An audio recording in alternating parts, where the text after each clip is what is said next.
preguntas, quedó Nancy y ya después. Gracias, presidente. Nancy Rodríguez, de Oro Sólido y Empuje Migrante. Perdón.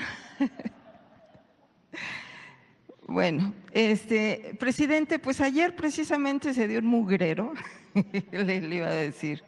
Ayer causó una reacción rabiosa de parte de medios de comunicación tradicionales, como les llama usted, el apoyo que manifestó Alejandra del Moral, ex candidata a la gubernatura del Estado de México por parte del PRI, a la doctora Claudia Sheinbaum. Incluso un conductor de MBS con palabras altisonantes en contra de Alejandra del Moral, y así a Azucena Uresti llamándola traidora, López Dóriga y otros, presidente, pero pues como no sé si usted tenga algo que comentar en relación de estas alianzas que incluso Pedro Miguel salió a comentar que en el 2018 pues se dieron muchas alianzas similares. Y bueno, en relación a esto, presidente, pues es esta transformación que se está viviendo en medios de comunicación, pero también le pido sus comentarios en relación a que hace unos días el conductor Ciro Gómez Leiva dio una conferencia, una entrevista con Telemundo que no se transmitió aquí en México, sino en Estados Unidos.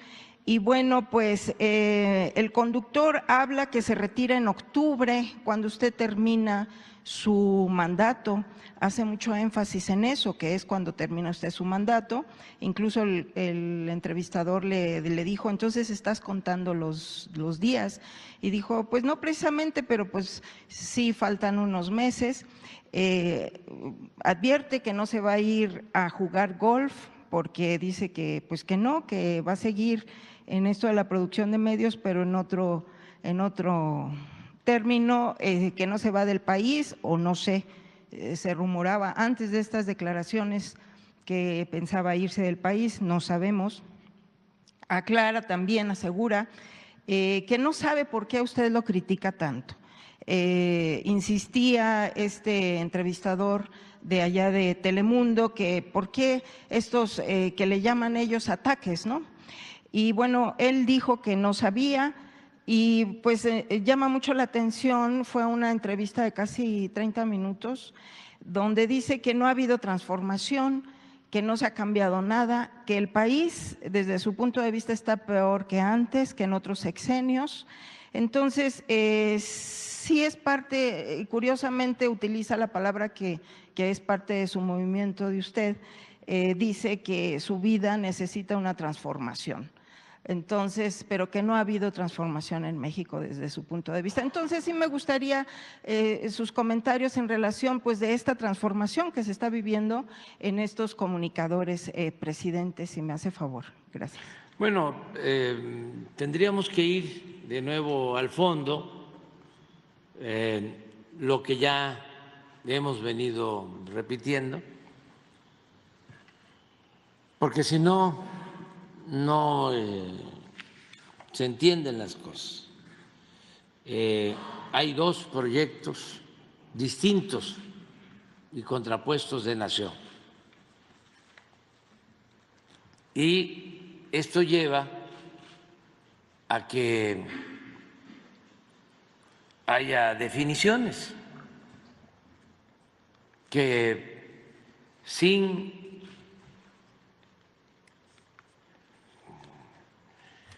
simulación, de manera sincera,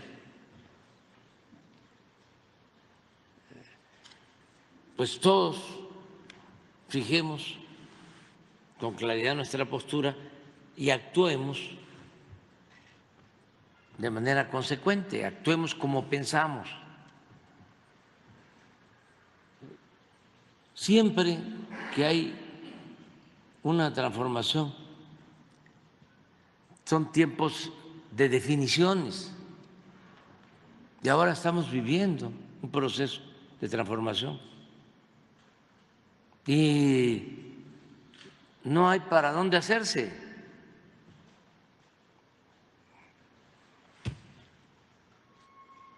como decía Juan Álvarez, de manera muy coloquial,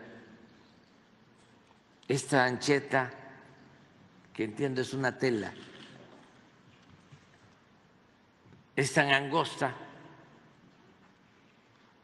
que no hay ni para dónde hacerse. O sea, ya no se puede simular, no hay cabida para la indefinición, aunque no debe de haber maniqueísmo en estos tiempos.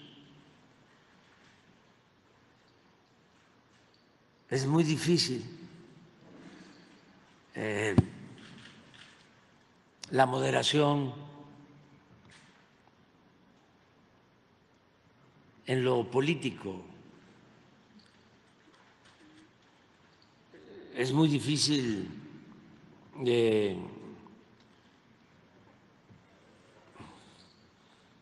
el zigzagueo,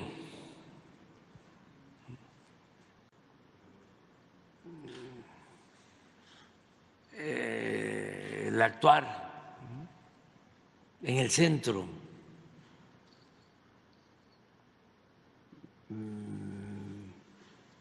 actuar de manera gelatinosa,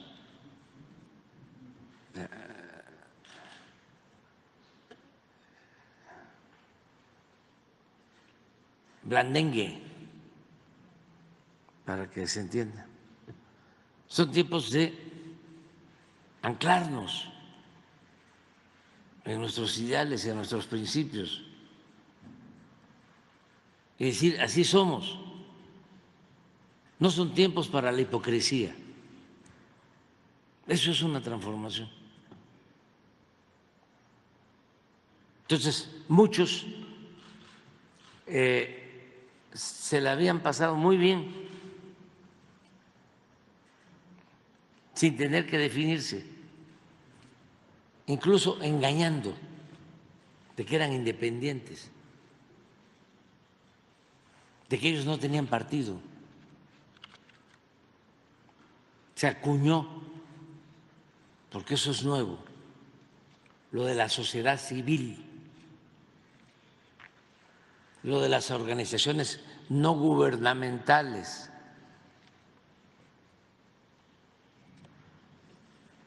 Los ciudadanos y candidatos independientes.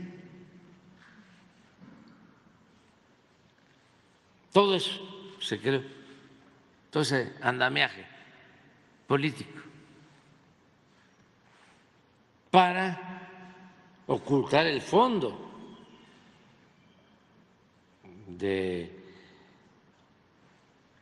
los grandes y graves problemas nacionales. ¿Cuál era ese fondo? La corrupción. Cómo una minoría se apoderaba de todo lo que pertenecía a todo un pueblo.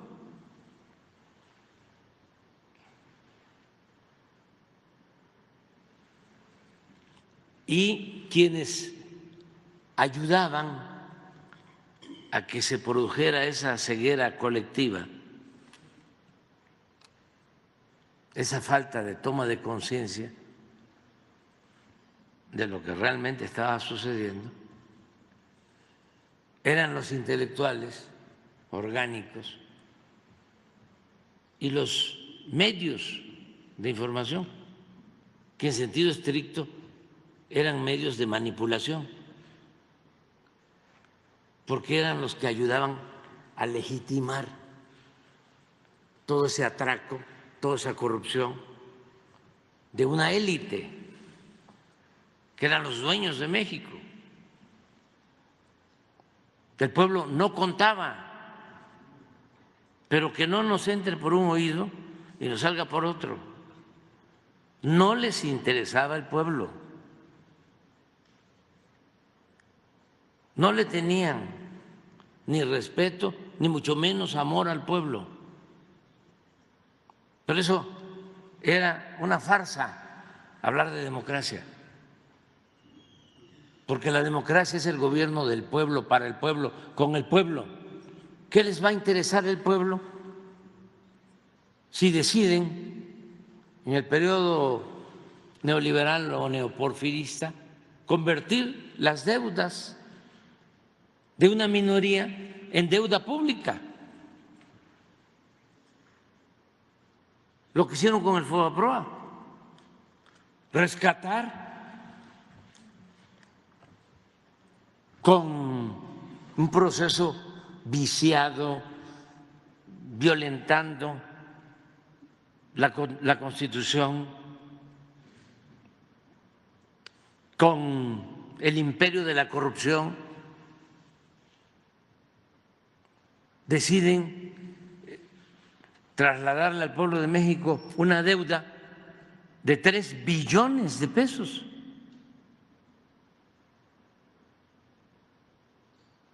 No les interesaba el pueblo. Y en política también. ¿Para quiénes escribían los periodistas?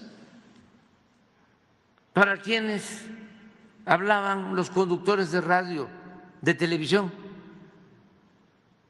Pues para los de la llamada sociedad política y para justificar todo lo que se hacía en el régimen. Entonces ahora es distinto. Inició una nueva etapa y ahora el pueblo es actor principal, es protagonista principal, es el motor de este cambio.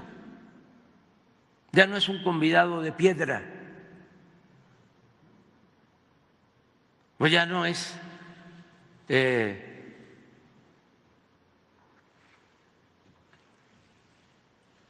el sujeto colectivo que acuden a él cuando necesitan legalizar y legitimar el régimen de corrupción, cuando hay elecciones. Y también esto para los jóvenes. Abajo se peleaban en elecciones municipales entre partidos.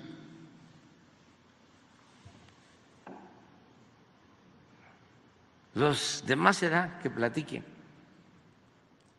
cómo se peleaban. Pero arriba se unían. ¿Por qué se unían arriba y se peleaban abajo los partidos? Porque abajo era la administración del presupuesto municipal. Nada más. Sí, pero arriba era definir la política económica. Era definir si iba a haber aumento salarial o no. Eso no lo definía el presidente municipal, ni siquiera el gobernador. ¿Qué les podía interesar a los dueños de México o a los que se sentían dueños de México? ¿Quién era presidente municipal? ¿Quién era gobernador? Lo que les importaba era cuál iba a ser la política económica, quién iba a ser el secretario de Hacienda, quién iba a ser el secretario del Trabajo.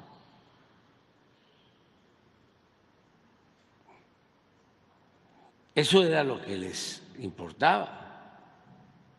¿Quién iba a ser el secretario de Economía? Porque es con la política federal, la política económica, pues cómo se pueden cambiar las cosas realmente. Entonces, Ese diferendo, pues es el que lleva a que algunos no estén de acuerdo con nosotros, y es normal también, muy normal. ¿Cómo no se va a quejar Claudio X González, hijo? Si recuerdo perfectamente cuando me invitaron en Televisa a una reunión con empresarios y traficantes de influencia, porque no todos eran empresarios. Y uno de los que tomó la palabra fue el joven Claudio X González, apoyando, porque también había tomado la palabra, Roberto Hernández, el que era dueño de Banamex, ¿sí? Apoyando el que Banamex o los dueños de Banamex, los accionistas de Banamex, no habían pagado impuestos. Vendieron Banamex a Citigroup en 12,000 millones de dólares y no pagaron un centavo de impuestos. Entonces me reclamaban porque yo estaba denunciando eso. Entonces su argumento era que habían actuado de manera legal, y yo entonces hasta les concedí, sí, puede ser que sea legal, pero es inmoral. ¿Cómo van a recibir 12,000 millones de dólares y no pagan un centavo de impuesto? Si la venta o la compraventa, si en vez de que Citigroup comprara Banamex, Banamex hubiese comprado Citigroup, tenían que pagar 3,000 millones de dólares en Estados Unidos de impuesto, y aquí no pagaron nada. Y cuando dije que actué de manera moderada, bondadosa, es que ni siquiera fue legal, porque para no pagar esos impuestos se tenía que haber llevado a cabo una operación en la Bolsa de Valores, y en ese entonces Citigroup no participaba en la Bolsa de Valores. O sea, no le correspondía, aún con la legislación vigente, tenían que pagar el impuesto. Entonces, les estoy hablando del 2006, de esa reunión. Ahora, 2024, 18 años, pues que me diga que soy un enano moral, pues no es para sorprendernos, ¿no? Él es un gigante.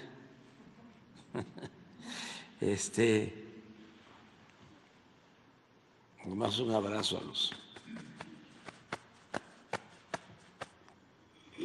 que les llaman enanos. Pero ese es el fondo, y es lo mismo de Ciro. Llevamos años que él nos explica por qué tenemos diferencia, que se acuerde que él me condenó durante el desafuero, porque me hace una entrevista, eso fue en el 2004, más o menos. ¿Qué vas a hacer? Me dice, a ver, consíguela. Puede ser que esté ahí. ¿Qué vas a hacer si ya estás desahuciado políticamente. Pues fíjate que estoy acostumbrado a luchar. Eso fue lo que le contesté. Pero luego, poco después, porque a lo mejor a él ya se le olvidó, yo no odio, pero no olvido. Y aunque ya estoy chocheando, como dicen también mis adversarios, todavía recuerdo cosas, ¿no? A partir de ahí, Ciro fue copartícipe, para que se entienda mejor, fue cómplice del fraude electoral del 2006, porque usaron a Ciro con una encuestadora de estas, Patito,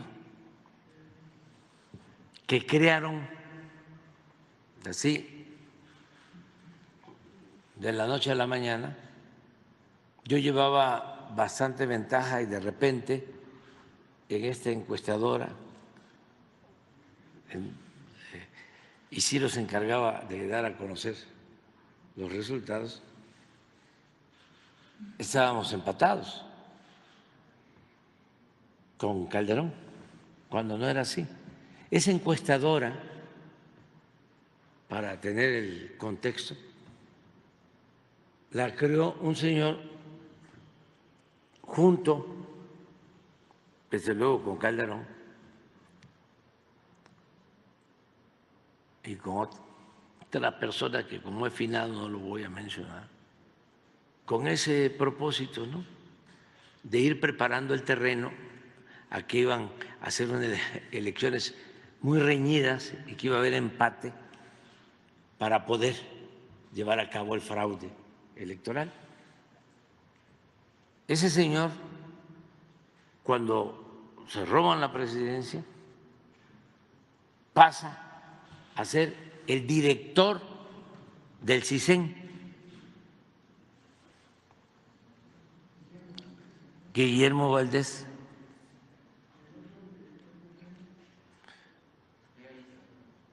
GEAISA, o sea, CISEN, que por cierto ese señor en el CISEN nunca vio nada de lo que hacía,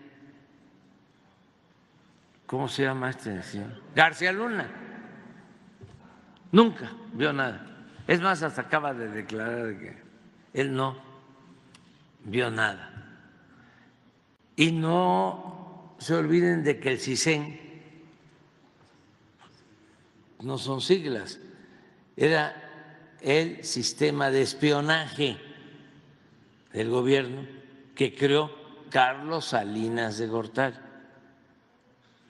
en donde se formó desde joven García Luna para tener toda la película completa. Entonces Ciro trabajó en eso. O sea, un poco para recordarle la memoria de cuánto data el tiempo en que hemos tenido diferencias y él ha estado en contra de lo que yo he representado. Ya después vino lo que más se conoce,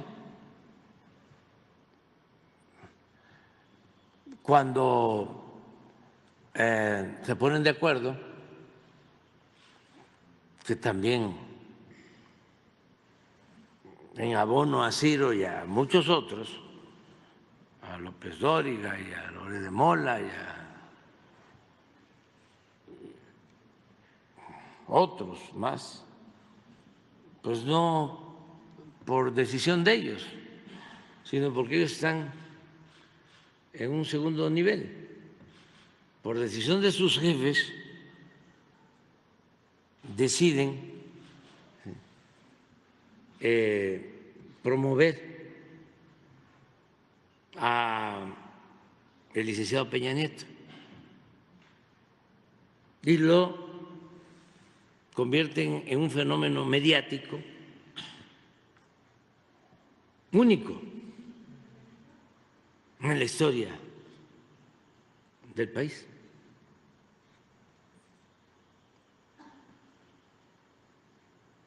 Toda una historia que por respeto no quiero subrayar aquí. Pero es un acto publicitario político de grandes magnitudes. Entonces, ahí también Ciro contribuye. Creo que la misma encuestadora de aquellos tiempos, del 2006, empieza a manejar, ya lo hemos dicho aquí, de que el licenciado Peña Nieto lleva 20, 25, 30 puntos arriba, está en las nubes, pero 100 días en la televisión. ¿Y cómo vamos hoy? O algo parecido, ¿no? Y se acaba. Imagínense.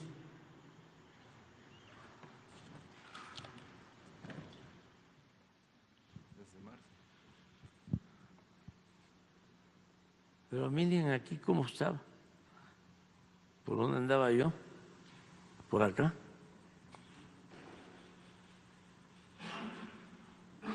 Era como para decir, ahí nos vemos, ¿no?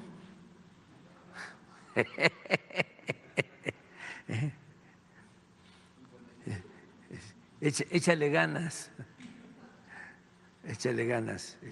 Ahí la llevas, vas muy bien. Pero esto diario, pura propaganda. Y abajo, sí. Sí, porque sí, la señora iba arriba. Sí, pura propaganda. ¿Qué no sabía él lo que hacía?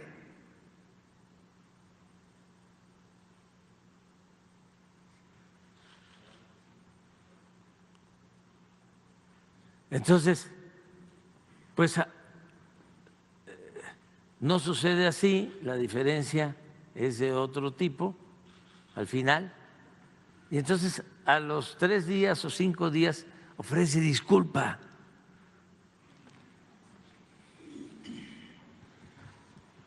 Y dice, ya no vamos a presentar encuestas o algo así. Pero, ¿y el daño causado? Entonces, que entienda Ciro, que entienda López Dóriga, que entienda Loret de Mola, otros más, pues que no es nada personal, sino que son 2 proyectos, ellos tienen un trabajo, nosotros tenemos una causa que defender. La diferencia es que nosotros no lo hacemos por dinero. Nosotros lo hacemos por ideales, por principios.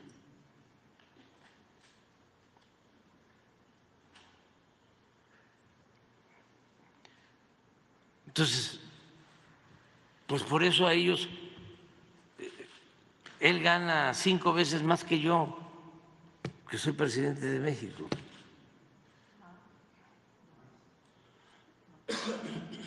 O sea, debe ganar 1 o 2 millones de pesos al mes. Lore de Mola, 2, 3 millones. Krause, hijo, 5 millones mensuales. El otro señor que sigue insistiendo y que el New York Times, que habla de no sé cuántos asesinados, ¿no? El New York Times, mentiroso igual que la mayoría de los medios convencionales, no solo de México, del mundo.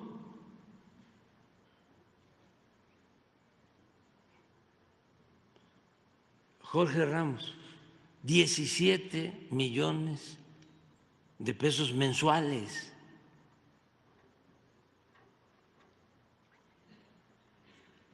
Bueno, pero es su trabajo de ellos. Nosotros tenemos el nuestro. Y somos muy felices. Y yo espero que también ellos sean felices, ¿no? Y que comprendan que no podemos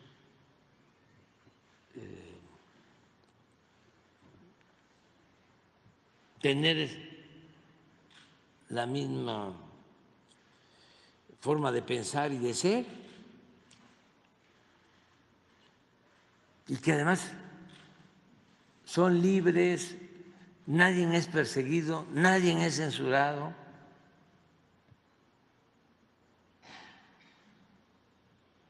Imagínense si a Salinas, Claudio X o a cualquier presidente le dice enano moral.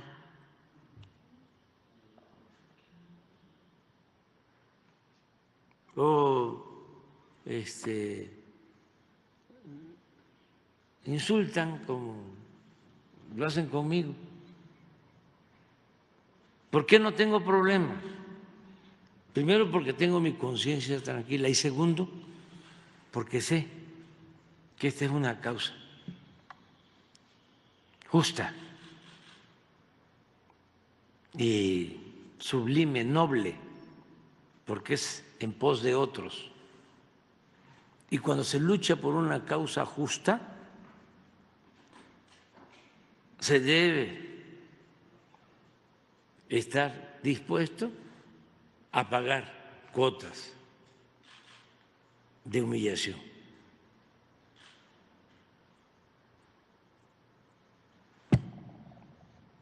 Porque todo eso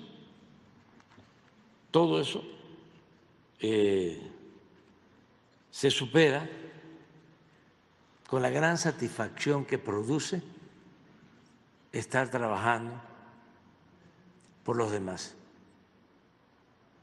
Ese es el idealismo, esos son los principios. Entonces, eso es lo que puedo decir.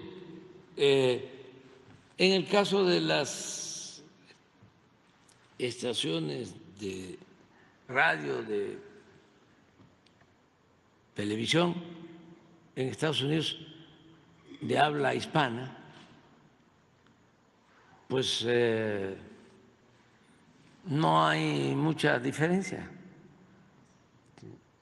No porque está en Estados Unidos es como el New York Times o el Financial Times, ya están haciendo un periodismo profesional, objetivo, cercano a los ciudadanos, distantes al poder. No. A esas televisoras también de habla hispana, pues tienen intereses, son corporaciones que tienen intereses en Estados Unidos y en México. Afortunadamente, volvemos a repetir que el pueblo de México está muy consciente, muy despierto. Y por eso resistimos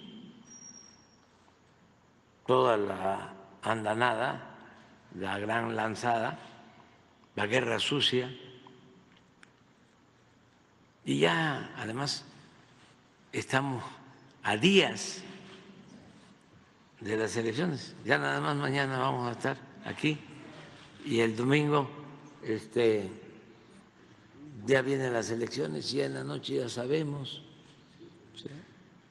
Y van a ser elecciones tranquilas, pacíficas,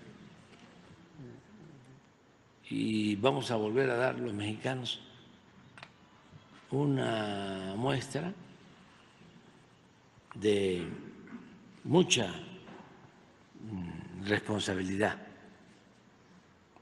Va a ser ejemplo. O sea, nada de el México de los fraudes. No. Eso se quedó atrás.